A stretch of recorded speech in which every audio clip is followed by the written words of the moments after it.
Hello guys, स्वागत है आप सबका। तो आज हम बात करेंगे अदानी पोर्ट्स की। आपकी इसके अंदर होल्डिंग हो या ना हो, लेकिन पूरी वीडियो ज़रूर देखें।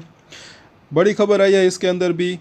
और देखिए, सबसे पहली बात है कि मुझे ऐसा लग रहा है कि मुझे ये कंपनी जो है काफ़ी अच्छी लगती है, क्योंकि मुझे इसके फंडामेंटल अगर देखें तो वो काफ़ी स्ट्रॉन्ग जो है दिख रहे हैं। और मुझे ऐसा लग रहा है कि आने वाले समय में इसके अंदर एक अच्छी तेज़ी की संभावना रह सकती है, लॉन्ग टर्म की बात करें तो।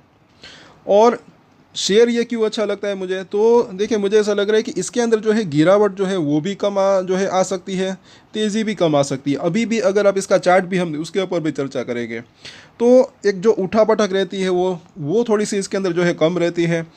थोड़ा सा धीमा शेयर इसको कह सकते हैं, ऐसा मुझे लग रहा है। तो स्टडी रिटर्न देने की संभावना इसके अंदर रह सकती है। और 1 से 2 साल की बात करें तो मुझे ऐसा लग रहा है कि ये 2000 से लेकर 2500 और उससे लेकर 3000 तक भी जाने की संभावना रह सकती है। अब यहाँ पर देखते हैं खबर क्या है कि अदानी पोर्ट का रोरिक्स होल्डिंग के साथ करार, लॉजिस्टिक्स और ट्रेडिंग में आएगा बदलाव, यानी कि इन्होंने एमओयू साइन किया है। उसके ऊपर हम चर्चा कर लेते हैं, और फिर चार्ट के ऊपर भी चर्चा करेंगे। साथ साथ अगर आपको इसके अंदर खरीदी जो है बाइंग करनी है तो कर सकते हैं, लेकिन एक चीज़ जो कि मैं हमेशा कहता हूँ कि एक ही शेयर्स के अंदर जो है पूरा पैसा न फंसा दे। पोर्टफोलियो को अगर डाइवर्सिफाई रखते हैं तो वो भी जो है बेहतर रह सकता है। साथ साथ थोड़ा थोड़ा कर कर खरीदना, थोड़ा थोड़ा कर कर बेचना, वो भी एक अच्छी स्ट्रेटजी रह सकती है, खास करके जब हम लॉन्ग टर्म की बात करते हैं तो। और स्टॉप लॉस का भी इस्तेमाल करना चाहिए, ये भी हम हमेशा कहते हैं अपने हिसाब से। चलिए आगे देखते हैं रिपोर्ट क्या है कि Adani ports and special economic zone limited ने अपने लॉजिस्टिक्स और कारोबारी प्लेटफॉर्म में प्रौद्योगिक जोड़ने के लिए अबू धाबी की वैश्विक व्यापार सुविधा और वित्त कंपनी रोरिक्स होल्डिंग के साथ करार किया है। और ये करार यूएई इंडिया बिजनेस फोरम के दौरान किया गया। और एपीएससीजेड ने शेयर बाजार को जानकारी दी है कि दोनों कंपनियों का मकसद उन्नत प्रौद्योगिकी को अपने लॉजिस्टिक्स और ट्रेडिंग प्लेटफॉर्म में शामिल करने और तालमेल बढ़ाने के लिए दोनों संगठनों का लाभ देना है। और इस तालमेल से जिस बाजार का परिवेश बदल जाएगा।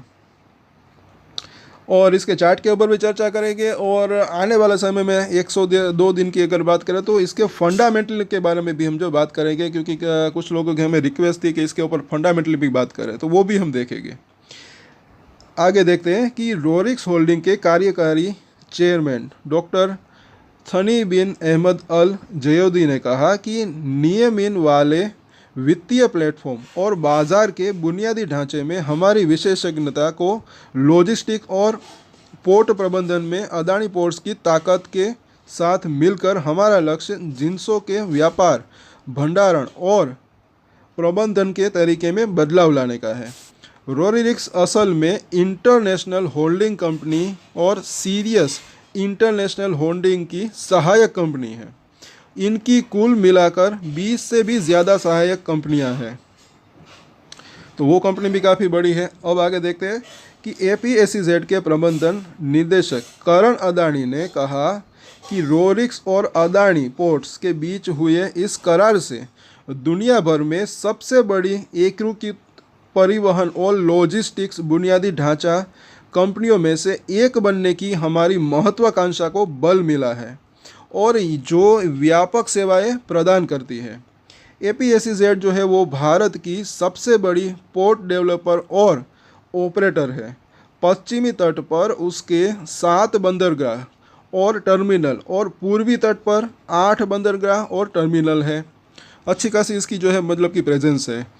आगे देखें कि जिनके पास देश के कुल बंदरगाह कारोबार का 27% है। ये जो है इसकी पूरी की पूरी रिपोर्ट है। अब इसके चार्ट के ऊपर चर्चा करते हैं। यहाँ पर हम शॉर्ट टर्म की भी बात करेंगे, लॉन्ग टर्म की भी। अभी 1438 के आसपास बंद रहा 2% की तेज़ी के साथ शुक्रवार को। यहाँ पर अभी क्या चल रहा है, एक यहाँ पर 1600 रुपये के आसपास का जो है हाई बनाया था, उसके बाद ये लोअर हाई की सिचुएशन बनी हुई है यहाँ पर। और यहाँ पर आखिरी हाई जो है यहाँ के आसपास बनाया था 1475-80 के आसपास। तो अब उसके बाद ये हाई बनाया है शुक्रवार के दिन। तो ये पहला जो हाई है वो अगर ब्रेक करके ऊपर निकलता है तो इसके अंदर ये जो पैटर्न बनी हुई है लोअर हाई की, उसका ब्रेकआउट फिर हो सकता है शॉर्ट टर्म की बात करें तो। बाकी अदरवाइज़ ये सिचुएशन थोड़े दिन ऐसे ही चल सकती है, ऐसा कहीं ना कहीं दिख रहा है। और ये जो लो है उसके ऊपर भी हम चर्चा करेंगे, जो कि 1395 के आसपास का बनाया था। अगर ये टूटता है तो थोड़ी सी गिरावट और आने की संभावना रह सकती है। लेकिन वीकली चार्ट के ऊपर देखें, क्योंकि हम लॉन्ग टर्म की बात कर रहे हैं, तो यहाँ पर आप देख सकते हैं कि एक तो ये इसके अंदर ये तेज़ी आई, उसके बाद कई दिनों से ये कंसोलिडेशन चल रहा था, लेकिन उसके अंदर ये बीच में ये जो कैंडल है, ये मुझे ऐसा लग रहा है कि अगर इसकी बिगर रेंज अगर देखें तो ये हो सकती है। नीचे में अगर देखें तो 1200 से लेकर 1150 रुपये के आसपास का जोन, ऊपर में ये 1600 रुपये के आसपास का जोन, 1600 के आसपास यहाँ पर और यहाँ पर अभी रिसेंटली 2 बार इसने रजिस्ट्रेशन फेस किया। सो इसके जो सपोर्ट और रजिस्ट्रेशन की बात करें, अभी बड़े सपोर्ट और रजिस्ट्रेशन की, तो ये हो सकते हैं।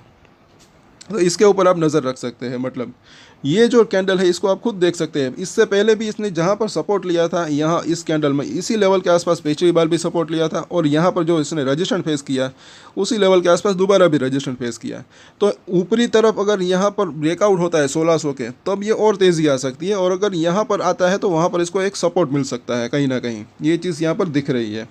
और इस लेवल से नीचे के सपोर्ट की अगर बात करें 1150 से, तो जो है ये 1000 का लेवल हो सकता है। लेकिन ये लेवल थोड़ा सा दूर है, तो फिलहाल तो हम उसकी बात नहीं करेंगे। ये तो बाज़ार के अंदर ज़्यादा गिरावट आती है तब वहाँ तक जाने की संभावना रह सकती है। अदरवाइज़ यहाँ भी अगर आता है तो यहाँ पर भी इसको एक अच्छा सपोर्ट मिलने की संभावना रह सकती है। बाकी अगर छोटी रेंज की बात करें तो उसके ऊपर भी हम चर्चा करेंगे। यहाँ पर हम देख लेते हैं शॉर्ट टर्म की बात करें, सपोर्ट और रजिस्टेंस, तो 1438 का प्राइस है। पहला इसका जो सपोर्ट एरिया दिख रहा है तकरीबन 1420 रुपये के आसपास का जोन, और यहाँ पर उसके आसपास 1410 के आसपास का लो भी बनाया था शुक्रवार को। इसके नीचे जो है ये 1390 रुपये के आसपास का जोन, जो कि पिछले गुरुवार को जो है इस लेवल के आसपास इसने सपोर्ट लिया था। बस ये इसके नज़दीकी सपोर्ट दिख रहे हैं। अगर ये लेवल टूटता है तो जो है नीचे में 1350 से लेकर 1320 तक जाने की संभावना रह सकती है। और रजिस्ट्रेशन की बात करें तो पहला रजिस्ट्रेशन एरिया इसका ये 1475 रुपये के आसपास का जोन हो सकता है। ये लेवल अगर ब्रीच होता है ऊपर की तरफ, उसके बाद ये 1520 से लेकर वापस से ये 1600 रुपये तक जाने की इसकी संभावना रह सकती है। तो इन सभी सपोर्ट और रजिस्ट्रेशन के ऊपर नज़र बना के रख सकते हैं। और मतलब कि जैसे कि मैंने बात की, लॉन्ग टर्म के लिए अच्छा रह सकता है, लेकिन हाँ ये शॉर्ट टर्म में जो है थोड़ा सा धीमा शेयर है, ऐसा लग रहा है कहीं ना कहीं। अब यहाँ पर इसके रिटर्न की प्रोफाइल देख लेते हैं। एक दिन की बात करें तो 2% भागा था शुक्रवार को। उसके बाद एक साल को जब हम इसको देखते हैं, ज़रा इसके रिटर्न देख सकते हैं, 73% के रिटर्न। अब ज़रा देखें 5 साल की बात, 5 साल के अगर देखें तो 278% के रिटर्न, अच्छा खासा ये भागा था। हालांकि ऊपर से थोड़ा बहुत करेक्शन भी इसके अंदर आया, जब ये 1600 रुपये के आसपास का भी इसने हाई बनाया था, तब ये रिटर्न और मतलब कि ज़्यादा दिख रहे होंगे। लेकिन अभी भी 5 साल के रिटर्न की बात करें तो अच्छा खासा रिटर्न इसको कह सकते हैं, 278% के रिटर्न।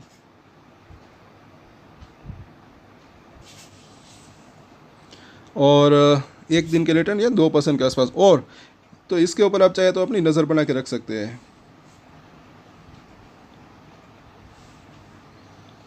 सो आज के वीडियो में इतना ही, और इसके बाद भी कुछ कुछ शेयरों के ऊपर हम चर्चा करेंगे अदानी ग्रुप के, तो वो भी वीडियो आप जो है तो देख सकते हैं। टेक्निकल चार्ट के ऊपर एनालिसिस करेंगे। कई शेयर जो है कल जो रह गए थे उसके बारे में आप चर्चा करेंगे। Adani power, Adani Wilmar, Adani green energy. Adani green energy के अंदर भी ब्रेकआउट की संभावना रह सकती है, वो भी हम बात करेंगे। सो आज के वीडियो में इतना ही। और एक स्टैंडर्ड डिस्क्लेमर जो कि मैं हमेशा देता हूँ, आप कोई भी ट्रेड ले उससे पहले अपनी रिसर्च करें, अपने फाइनेंशियल एडवाइजर की सलाह ले, उसके बाद ही कोई डिसीजन ले। और डिसीजन ले तो उसकी जिम्मेदारी मैच्योरिटी के साथ खुद ही ले। ये वीडियो मैंने एजुकेशन पर्पस के लिए बनाई है, मेरी तरफ से कोई बाय या सेल की रिकमेंडेशन नहीं है। Thank you.